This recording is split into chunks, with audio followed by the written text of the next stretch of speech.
This is the first session, this is the first debate, COVID-19 entrance to watch. The purpose is to analyze the impact of the COVID-19 pandemic on the global framework, thanks to the expertise and the knowledge of our experts. Please welcome Anne Senequier. Anne is our moderator. Anne is a medical doctor and co-director of Global Health Think Tank at IRIS, l'Institut des Relations Internationales et Stratégiques. And Albert Meige, you are CEO of Presans. Thanks for joining us today. And we are on remote with Dr. Holger Schmieding, Chief Economist at Berenberg. Different angles, different consequences on this global health crisis, scientific, sociological, economic, how to better prepare another epidemic, pandemic, if it happens. Anne, you can sit, and the floor is yours right now. Voilà, Anne, je vous laisse le micro. Covid-19, les tendances à regarder et surtout à analyser. On va en parler. Je vais demander à nos amis en régie de faire démarrer le chrono. Okay, so 30 minutes. if our people, Merci à vous. if our technicians could now start the countdown. To introduce COVID-19 and trend to watch, we will explore how COVID-19 already changed our world. Sorry about to not be agree with President Sarkozy. I think COVID-19 changed our world, and we will explore this with Monsieur Albert Meige, which is a consulting company at Crossroad at strategy and expertise in science and technology, and in remote, Dr. Holger Schmieding, chief economist from Berenberg Bank in Germany. So he should be with us on remote. And as Frederick said, I'm Dr. Senequier, I'm a medical doctor, and I'm working on health situation, environment, and urban setting. So, at the end, and we will have time for a few questions, so if you want to, you can send the question to the app. So, I was asking, what will we remember from the global health crisis?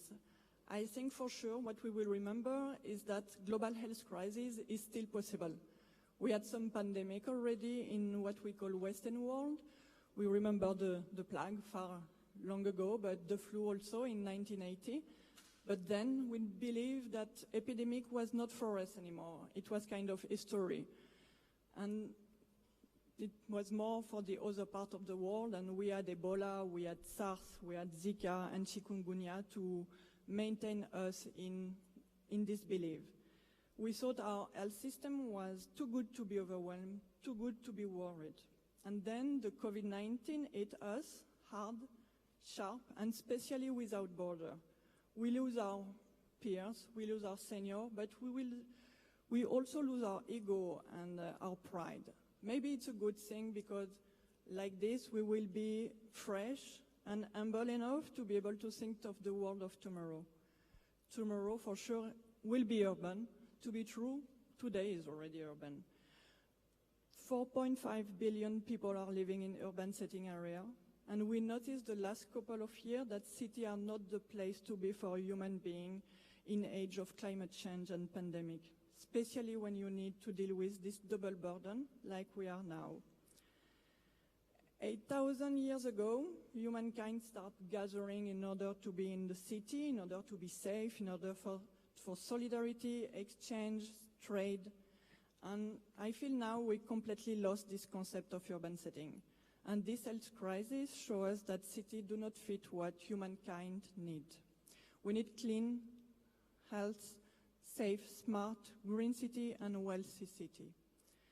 And for this, I will ask to Dr. Holger Schmieding to share his point of view on what to expect for the world economy in a post-COVID situation. Holger? Thank you very much. Well, in the economic sphere, we also had a very, very nasty shock. When we were ordered to stay at home, when shops and factories had to be closed, that was the worst drop in output that we've seen in peacetime. But we are now well on track for an economic recovery across the advanced world. We call it a tick-shaped recovery. Tick meaning after a huge fall down, it goes up initially fairly fast and then flattens out over time. We are seeing that. The first stage of the rebound was that retail sales of goods rose again to year-ago levels. That is, people online and in the shops bought again. That was the first few months of the rebound.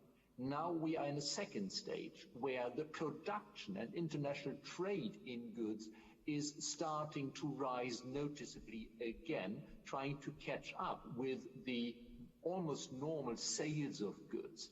We will next year have further reasons to hope for an ongoing economic recovery. That is, next year we should expect some rebound of business investment.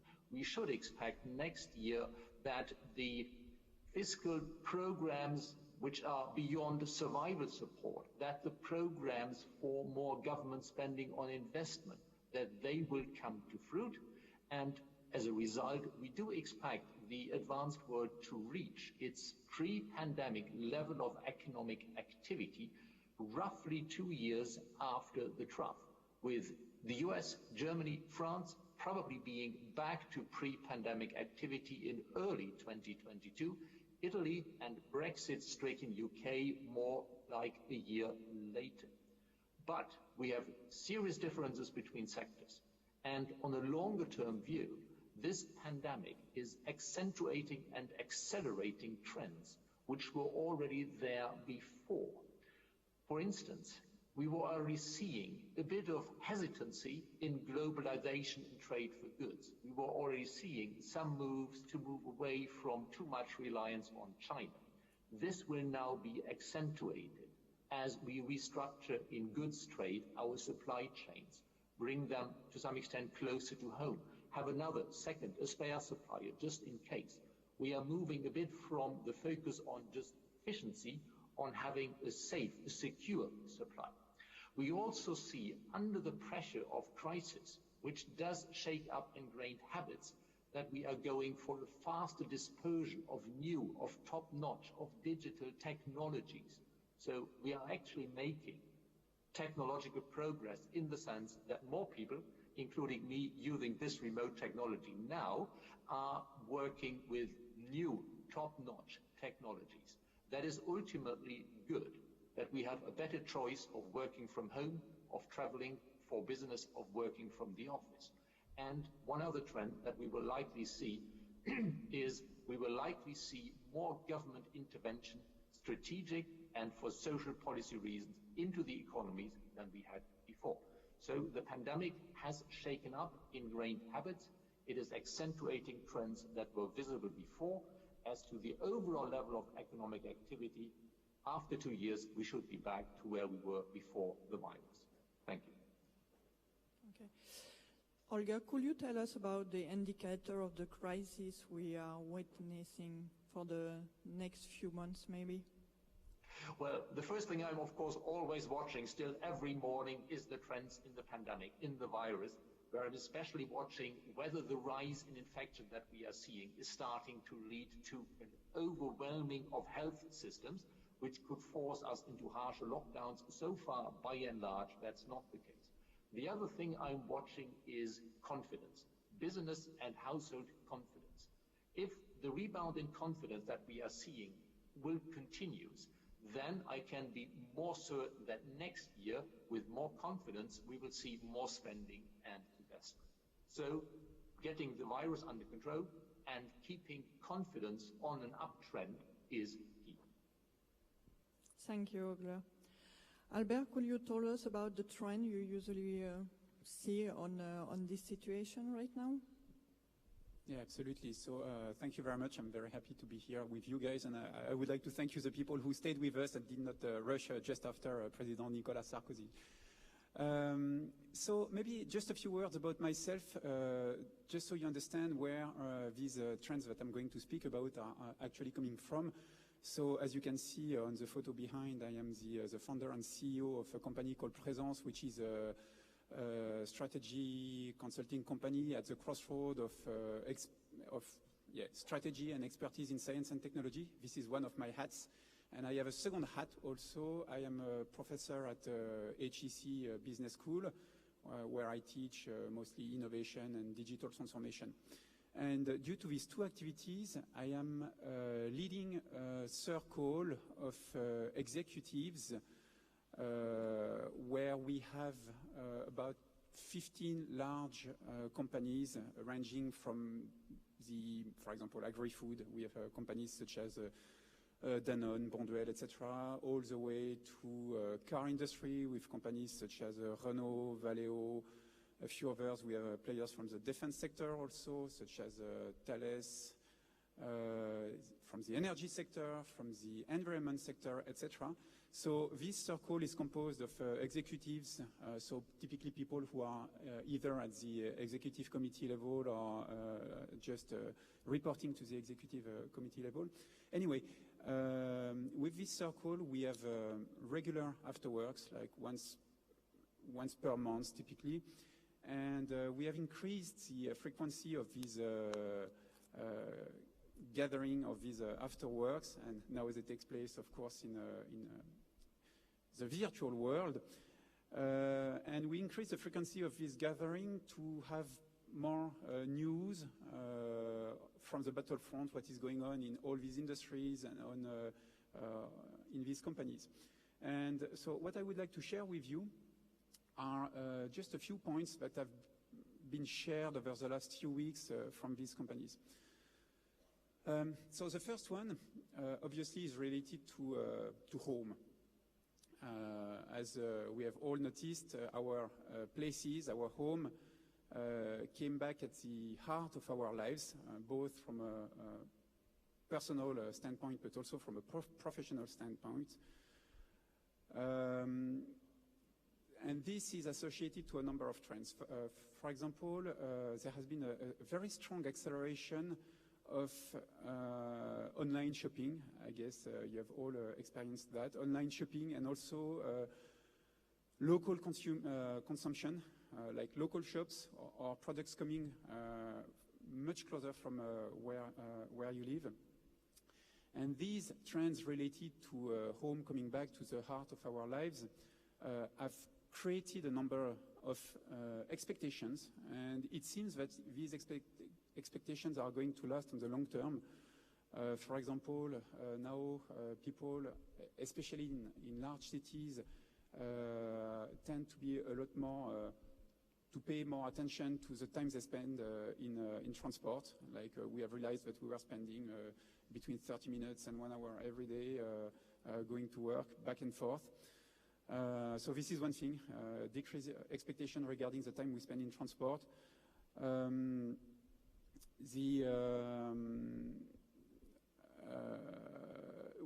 Also the fact that we have far less cars in towns. It has decreased to some extent pollution. It increased also the space that we have when we walk or we run in towns. And also there is still related to that the fear of public transport. And there is something which is quite interesting that we have noticed in this circle of companies. Although there is some kind of fear of public transport, it has affected in different ways. If you take trains, for example, people who used to take planes to go from cities to cities are now tend to use more trains. So intercities, people tend to use more trains, while inside the cities, people tend to move towards bikes or scooters, these kind of things, instead of trains.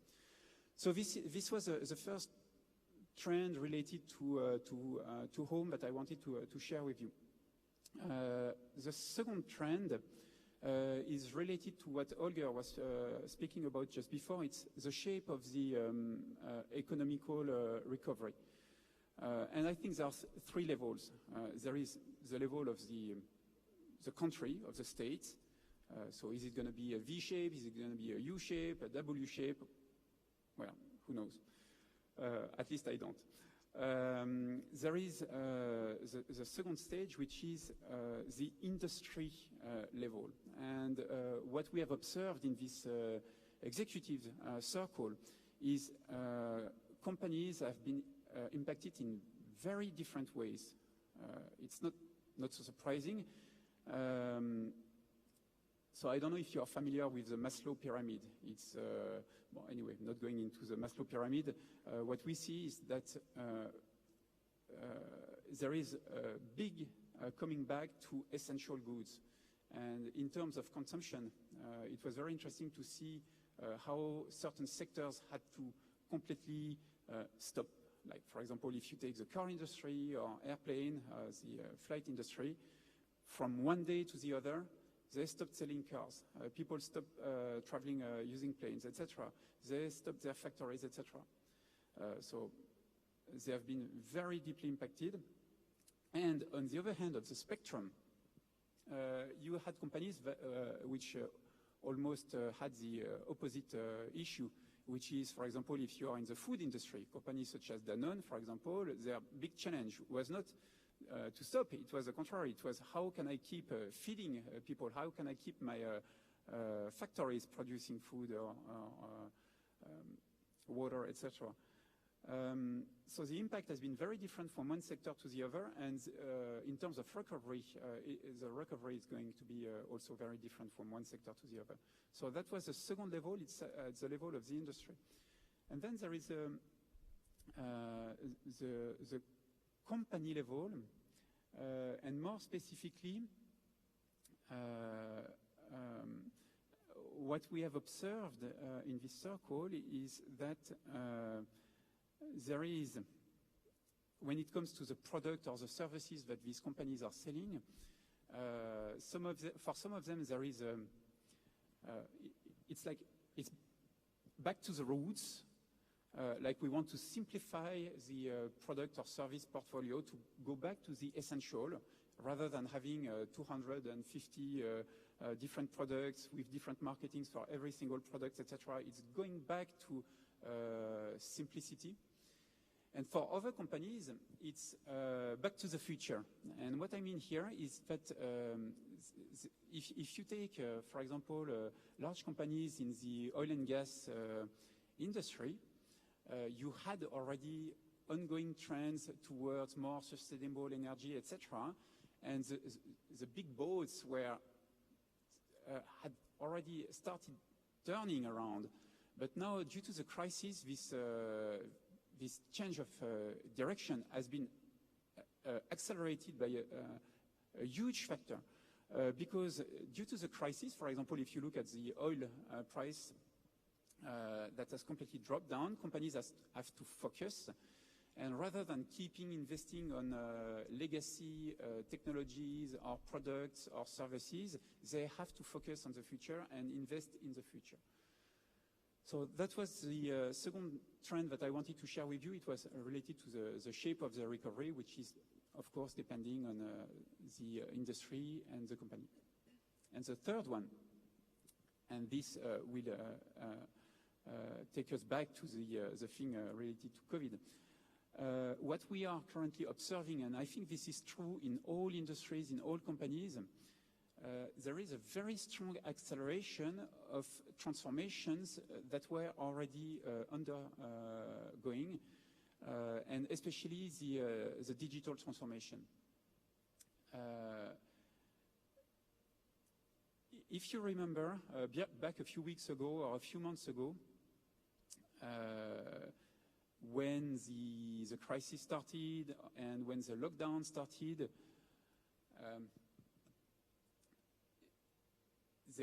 there were a number of new constraints. We had to fight the virus, we had to fight the economical crisis, and large corporates, large companies started to propose innovations.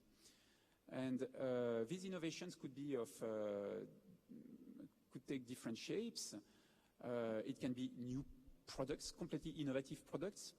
Very often it has been also existing products which have been hacked or transformed or adapted to fight the virus or to provide solutions. For example, I guess most of you have heard about the breathing mask from Decathlon to do scuba diving. These masks have been slightly transformed to make breathers to help people breathe. Another way large corporates have been innovating is they have provided their industrial capacities to produce what we needed, for example, gel, masks, these kind of things.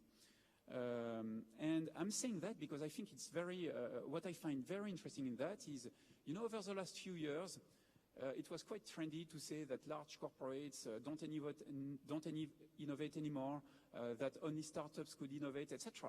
And what we have seen in the crisis is that actually even big companies with big legacy can be very fast and very, very innovative.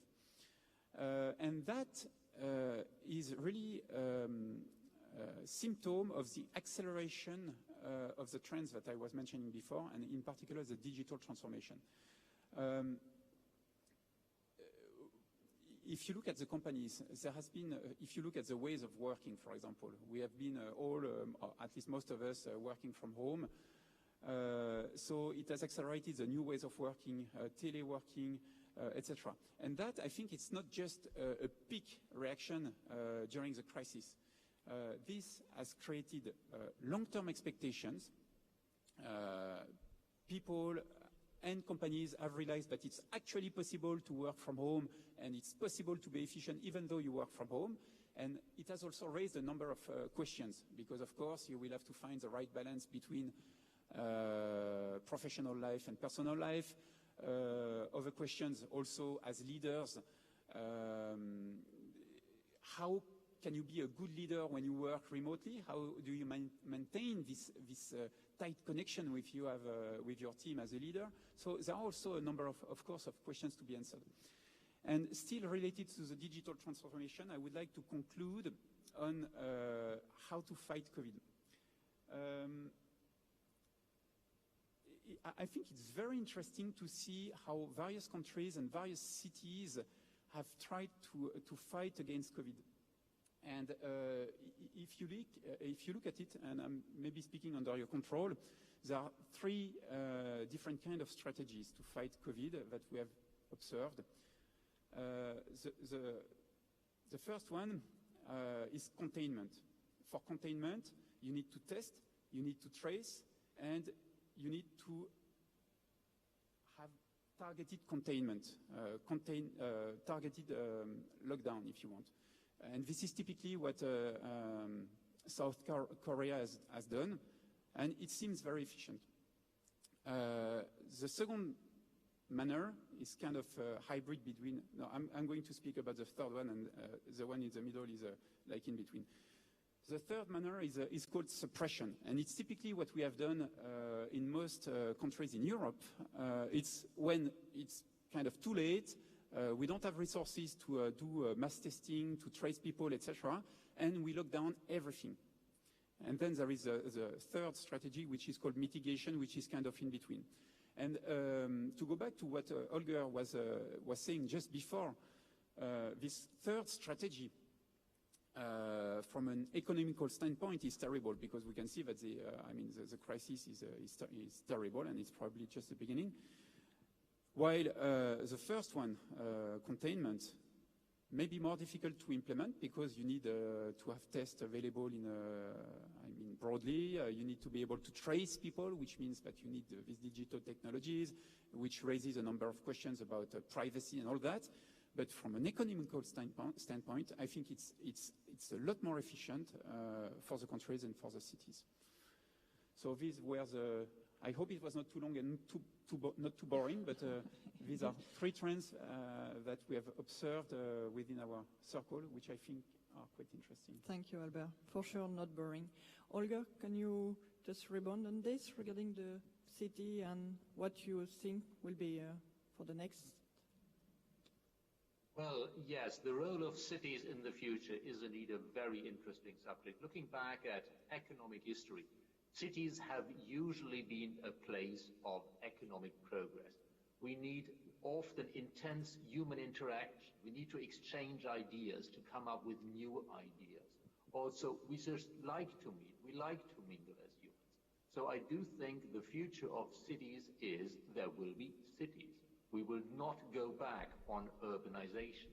The challenge is to make the cities more livable, to make them greener, to make them cooler. We will find a new balance between working from home, sometimes remote, sometimes working from remote spaces, and physically meeting with the colleagues, with the boss, with the clients. There will be a new balance, but in the new balance, we will still have the need for places to meet physically. We will want to meet for work, for leisure, for pleasure. So for me, the real question is, what do we learn from the pandemic about A, being prepared to have a more containment-focused strategy in the future? As we just heard, that of course would be optimal, but it needs preparations to be able to do that. And secondly, we need to rethink cities so that they can be and can remain the great places to mingle, to work, to meet for leisure and pleasure, but can be greener, cooler, and more pleasant than they have been recently. Thank you, Holger. And I will go back on this, how to make the city better for us. But for this, we need to understand how this pandemic come from. And I was asked, how can we be better prepared if a new pandemic is coming? And I need to say that the question is not if a new pandemic is coming, but when the next pandemic will be coming. Because we need to understand why we face this pandemic. So where it comes from. If we ask, we will say, okay, it's come from China. But in fact, it could have come from anywhere in the tropical strip and plus Europe, plus North America.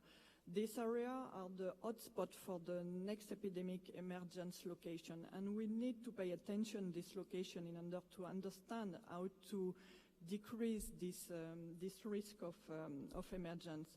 So how can we be able to say that here we have some hotspots? It's because we notice also that in the last 40 years, almost 75% of the emerging disease were zoonoses. Zoonoses are diseases from the animal world will jump to humankind when there is an opportunity. And this is the key point, the opportunity for the disease to jump from animal to humankind. So, and we need to understand how, in the last decade, all the human activity make this interface between animal and human is really growing very fast. We have this intensive farming, the deforestation, the resource exploitation, which make wildlife having more contact with humankind. This is how the HIV come in humankind. This is how the cholera come also in the humankind.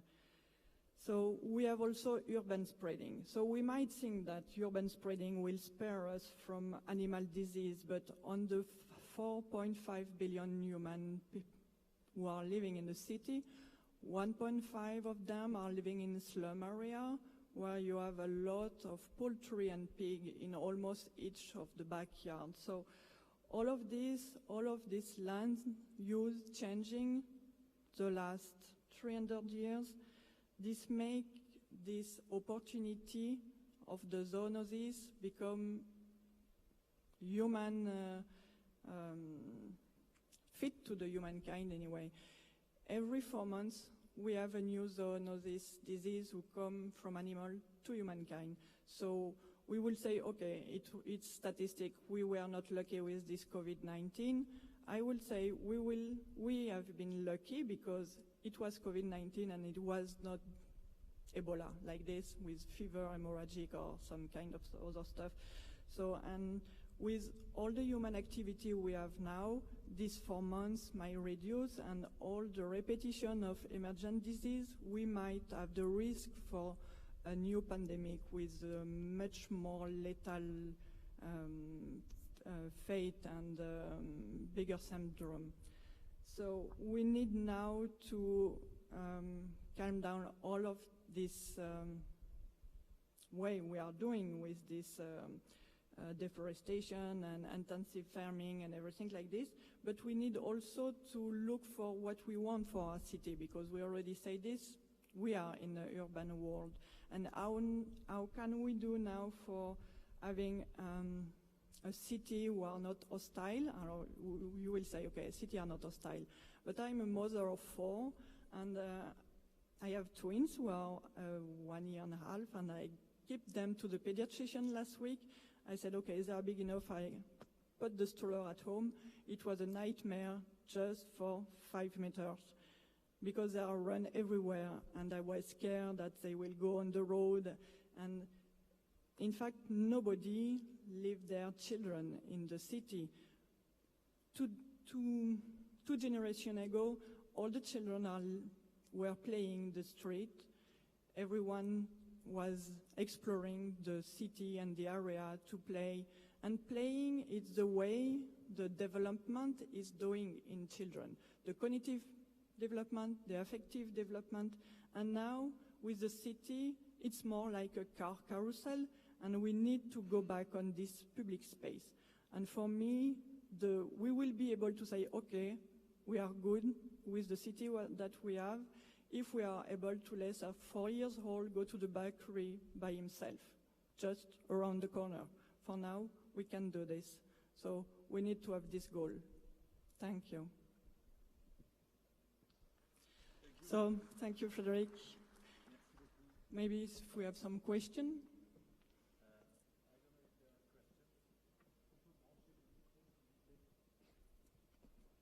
Voilà, merci de m'avoir branché le micro. Thank you for giving me the mic. We have a quick question. We're very much behind schedule. We have a lot of questions that have come in, and Anne and everyone else. I would like to put the following question to you. Advice to investors in this incredibly complex environment and changing world? What a big question, what a big issue. For example, Dr. Holger Schmieding. Well, advice to investors. At the moment, I would say we are having a good economic rebound. We are having very low interest rates. We are having central banks and fiscal policy that are helping. So we are, in a way, in a sweet spot of the business cycle for many markets, including equity markets. But we also need to be aware that this sweet spot will not last. There are risks from the virus, from the US election. And we need to be aware that we have to look more closely at companies and individual investments than before, because there are sectors, there are companies that only survive now because of extra debt, which now is cheap. But times will come a few years from now when debt is no longer that cheap. And then those companies that only survive because of extra debt will be in trouble, whereas those companies who are now in the lead of the digital technological transformation, who do not need to take on much debt to get through the pandemic, those companies will look even better relative to others in the future. That also holds probably very much for parts of the real estate sector. So we need to very closely study debt, and we need to study very closely how this economic recovery is unfolding and what the risks are out there. Thank you. Merci à vous. Albert Meige. Well, thank you very much indeed. Albert Meige, over to you. Maybe to build on what Holger was saying, digital transformation is definitely one of the key areas. At the moment, companies need to cut costs. And one way to cut costs is to improve performance thanks to digital technologies. So this is one thing. And if you want to go deeper, just contact us at my company, and we will give you the right advice, not for free though. Merci beaucoup. Hashtag product placement. Voilà. Je voudrais que vous remerciez, que vous applaudissiez nos trois Well, experts. I would like you to give our 3 speakers a very warm round of applause, and vielen Dank, Holger. Merci Albert, merci à vous tous de nous avoir suivis. Thank you, all 3. Tschüss.